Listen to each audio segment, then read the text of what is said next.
హైడ్రాపై AP deputy CM Pawan Kalyan కీలక వ్యాఖ్యలు చేశారు. హైడ్రా విషయంలో ముఖ్యమంత్రి రేవంత్ రెడ్డి చేసేది కరెక్టేనన్నారు.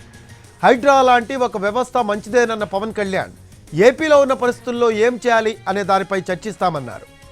హైదరాబాద్లో చెరువుల్లో ఇల్లు కట్టేస్తూ ఉంటే చూసేవాడినన్న ఆయన ఇప్పుడు రేవంత్ రెడ్డి వచ్చి తొలగిస్తున్నారని అన్నారు.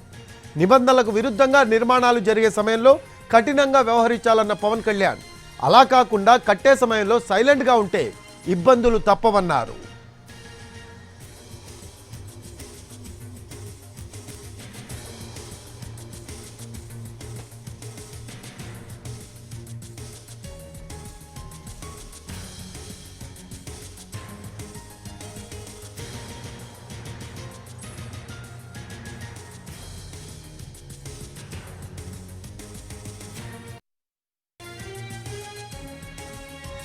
అది వేల మంది వచ్చి ఒక వైలేషన్ జరిగితే బుడమేర పరివాహక ప్రాంతం అంతా ఇల్లు కట్టేశారు.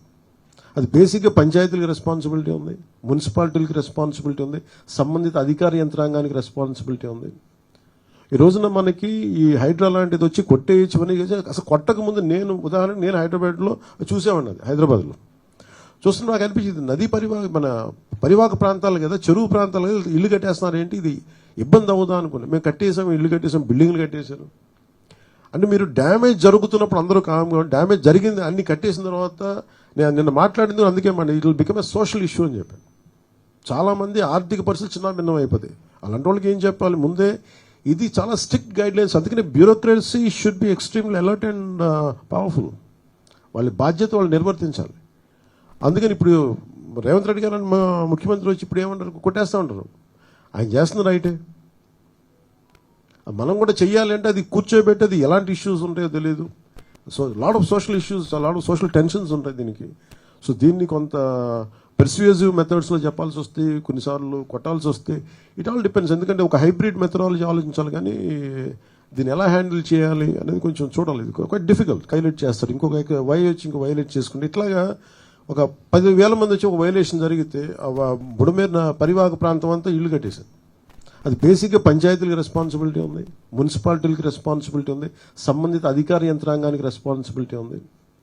ఈ రోజున మనకి ఈ హైడ్రా లాంటిది వచ్చి కొట్టేయచ్చమని అసలు కొట్టక ముందు ఉదాహరణకు నేను హైదరాబాద్లో చూసేవాడిని. అది హైదరాబాద్లో చూస్తున్నా నాకు అనిపించింది, నదీ పరివాహక ప్రాంతాలు కదా, చెరువు ప్రాంతాలు కదా, ఇల్లు కట్టేస్తున్నారు ఏంటి, ఇది ఇబ్బంది అవుదా అనుకున్నాను. మేము కట్టేసాం, ఇల్లు కట్టేసాం, బిల్డింగ్లు కట్టేశారు. అంటే మీరు డ్యామేజ్ జరుగుతున్నప్పుడు అందరూ కామ్గా, డ్యామేజ్ జరిగింది అన్ని కట్టేసిన తర్వాత నేను నిన్న మాట్లాడింది అందుకే it will become a social issue అని చెప్పాను. చాలామంది ఆర్థిక పరిస్థితులు చిన్న భిన్నం అయిపోతాయి. అలాంటి వాళ్ళకి ఏం చెప్పాలి, ముందే ఇది చాలా స్ట్రిక్ట్ గైడ్ లైన్స్. అందుకనే bureaucracy should be extremely alert and powerful. వాళ్ళ బాధ్యత వాళ్ళు నిర్వర్తించాలి. అందుకని ఇప్పుడు రేవంత్ రెడ్డి గారు ముఖ్యమంత్రి వచ్చి ఇప్పుడు ఏమంటారు, కొట్టేస్తూ ఉంటారు. ఆయన చేస్తున్న రైటే, మనం కూడా చెయ్యాలి. అంటే అది కూర్చోబెట్టి అది ఎలాంటి ఇష్యూస్ ఉంటాయో తెలియదు. So lot of social issues, lot of social tensions ఉంటాయి దీనికి. సో దీన్ని కొంత పెర్స్యూజివ్ మెథడ్స్లో చెప్పాల్సి వస్తే, కొన్నిసార్లు కొట్టాల్సి